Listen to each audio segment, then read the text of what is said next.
The next performer is Rocco Kayiatos. He's a transsexual musician who makes music under the name Catastrophe. This is Rocco.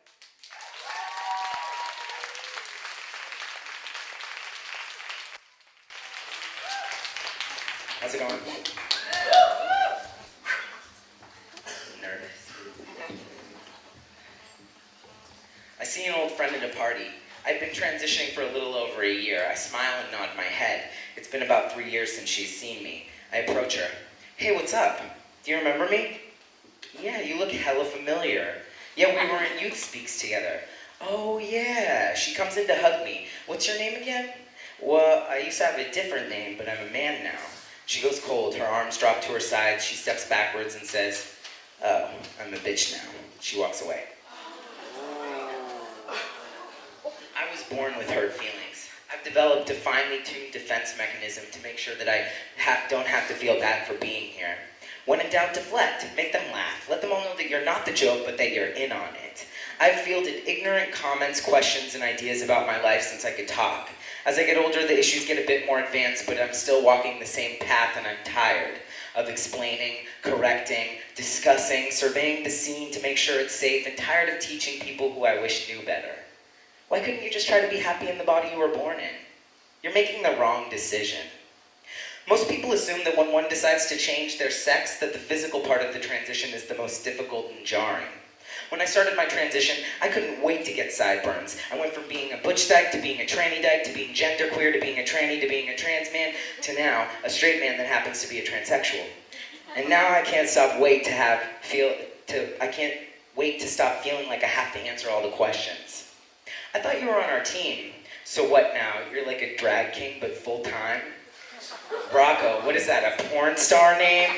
I hope you know all the risks. Aren't you scared you'll get cancer? Why would anyone choose to be a man?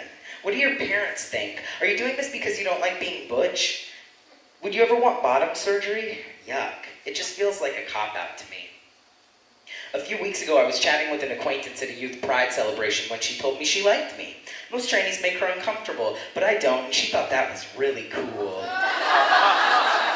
Once I was hanging out with a close friend of mine when she told me that she definitely thinks it makes sense that I would become a man, but a lot of what she called transsexuals should not be doing this, and she thinks that they just feel pressure from the community. Most commonly, I hear, I love tranny boys, it's just that trans women are a little weird. You don't really consider yourself a man, right? You're not really a real man. My heart breaks open a little every time I hear someone say they can't take a trans person's gender seriously because they knew them before.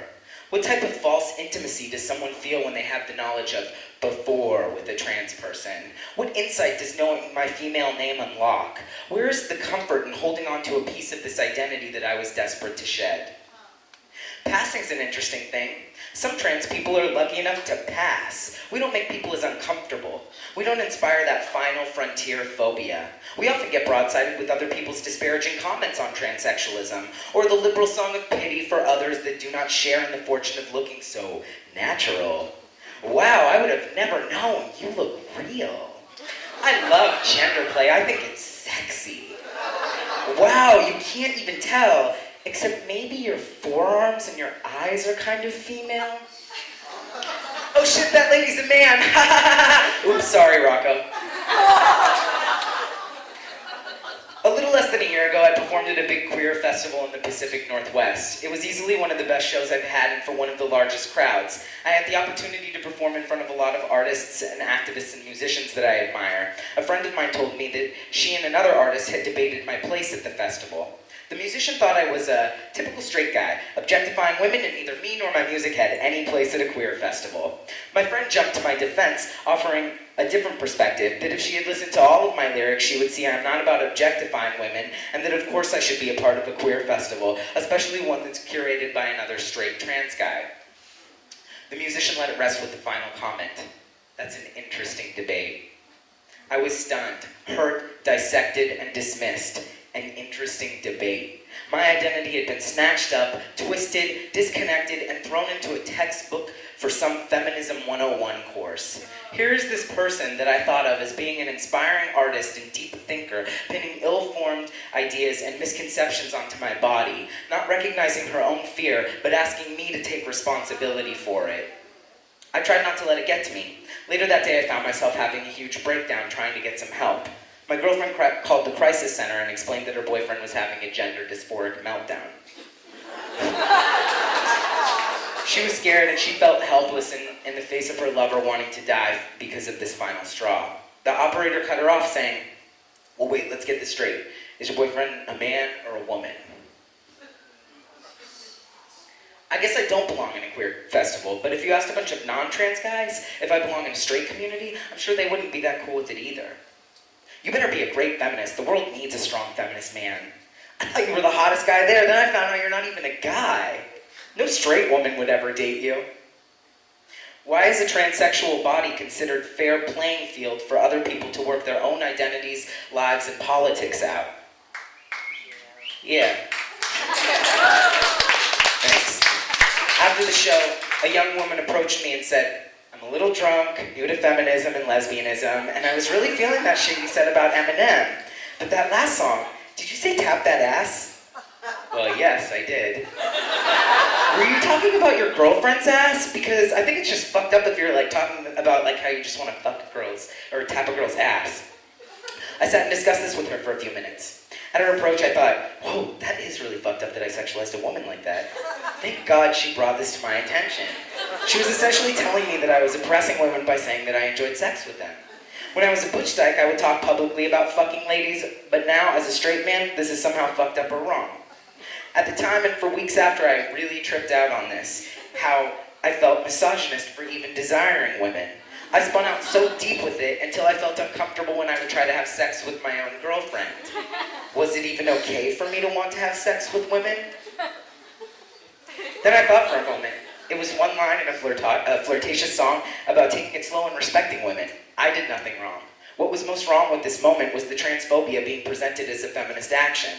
This girl brought me her fear and confusion with straight male sexuality and asked me to justify my desire. Now as a man, should I have to pay for the wrongs of all other men in society? As a trans man, should I not be allowed to express my sexuality without it making everyone feel fucked up, complicated, or uncomfortable? Be it the Republican men who see me as an abomination of the Lord, or this young feminist who sees me as an oppressor and my sexual desire as being oppressive. Is the facial hair permanent? Will your voice go back to normal after you stop taking hormones? How do you pee? How do you fuck? What do your genitals look like? Can we see? Right after I had chest surgery, a genderqueer friend of mine said that they too wish they didn't have tits, but scars are just too ugly. That's not something a person with a pair of fresh 6-inch scars dissecting their chest wants to hear. Many genderqueer friends of mine have said inappropriate things of this nature that end up making me feel dismissed and disrespected. I'm a straight man. There's nothing wrong with being a straight man. Just because I'm still queer, but now I'm a queer straight man. And just because this is where I have finally felt at home in my body does not mean that I think all gender-bending people need to take hormones or have surgery. So I'm confused when differently gendered people feel it necessary to share their disgust with surgery or the medical industry with me. I don't like doctors, I'm terrified of needles, and I would rank surgery as one of my least favorite things to do. So it's kind of hurtful when others tell me the reason they would never physically transition is because they've been traumatized by doctors, or that they're ex-junkies and can't deal with needles, or that scars are just too ugly. For me, there's no choice in this decision to go through with having a sex change. I was born in the wrong body. This is about life or death. I cannot let my distrust of doctors stand in my way, nor can I let my humongous fear of sticking myself in the ass with an 1.5-inch needle every other week keep me in this almost female shell I was trapped in. This is not a disease, but unfortunately, being a transsexual means that I was born with a condition that I feel requires medical attention. It seems that one of the biggest challenges with this burgeoning community is the lack of language and deep understanding. There's a trans umbrella term that houses everyone from drag queens to transsexuals. This becomes dangerous because then well-intentioned but underinformed people make assumptions about an entire community after knowing only one person. Drag is the antithesis of transsexualism. Drag is super camped up caricatures of gender extremes. To many transsexuals, gender is anything but funny or playful. I look forward to building a community where transsexuals can feel safe and comfortable. I only hope that someday all of my friends will understand why they have to sacrifice their own desire to have their band play at Michigan or to hot tub at Ocento in order to respect, love me, and other transsexuals. If you're here tonight, you most likely consider yourself an ally. The responsibility of an ally is to respect, understand, validate, and love the people you're aligning yourself with. It's not enough to just say that you're an ally, you must also live it. We have the potential to be such a powerful force if we could all band together and embrace each other's lives and identities without judgment. Together we could be role models of acceptance for the rest of the world. I've hated this transsexual albatross. I still have a hard time accepting myself as a real man because of fucked up ideas and terms. The notion that real men are born with dicks, or the prefix bio.